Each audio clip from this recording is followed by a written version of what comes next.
Joining me today is Maggie Monroe-Cassel, who's the director of TLC. And Maggie, April is National Child Abuse Prevention Month. And you brought a prop with us, so tell us a little bit about that. I did. I think when people think about Pinwheels. the pinwheel, they think about happy childhood memories. And so the pinwheel has nationally, the blue pinwheel specifically, has nationally become a symbol of a happy childhood.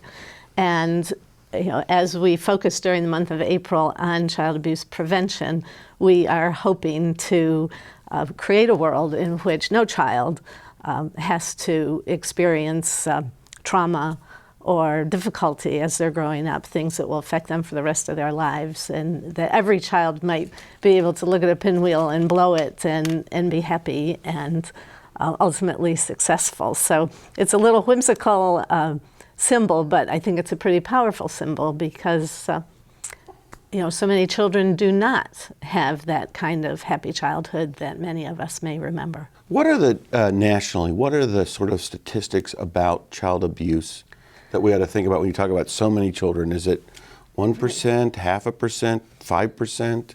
I don't have a statistic on that, but when I started my position over a year ago, one of the first statistics that I read that really profoundly hit me is that because of child abuse, we spend about $80 billion a year in our country dealing with the ramifications of that child abuse.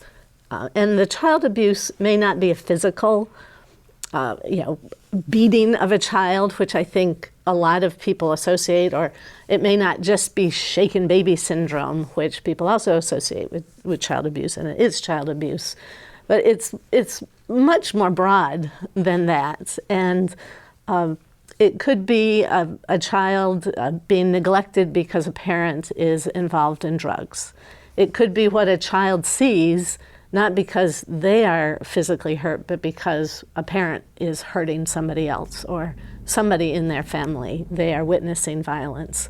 All of that gets internalized. We know a lot more than we ever have in the past about early brain development.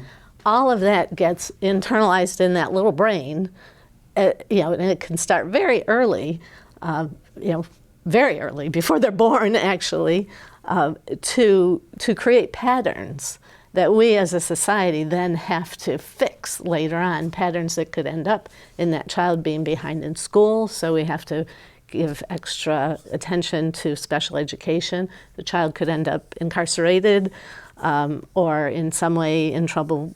The child may end up themselves as a teenager being pregnant and bringing a baby in the world before they're prepared to do that. All that creates a huge burden on society. We say as a nation that this is a statistic I have here, over 1 million children are affected a year, but we don't have specifics because that definition of child abuse is so broad. So for me, when I hear that we spend $80 billion a year addressing that issue, and the other side of it is for each of those dollars we spend addressing the issues that come as a result of child abuse, we spend only a fraction preventing it. So that's why it's so important, and I thank you for giving us an opportunity to be here today, so important to stress the prevention because it's much less expensive. People talk about cycles, that abuse begets abuse. Yes. Is that right from your vantage point?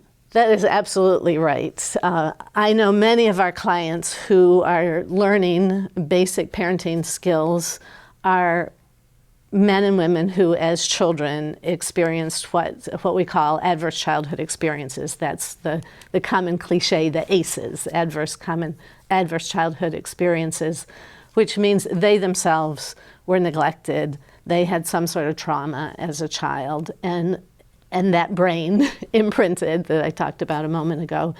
And it's very hard to break out of that cycle, which is why our home visiting program is so intense. I mean, it's very intense. We visit every week, sometimes more than once a week, and work with the parents and give them the support they maybe didn't have when they themselves were growing up. So we try to break that cycle. Well, we're out of time in this segment, but when we return, we're going to continue our conversation focusing on some of the other things that people can do to interdict and to intervene in this. So please stay with us.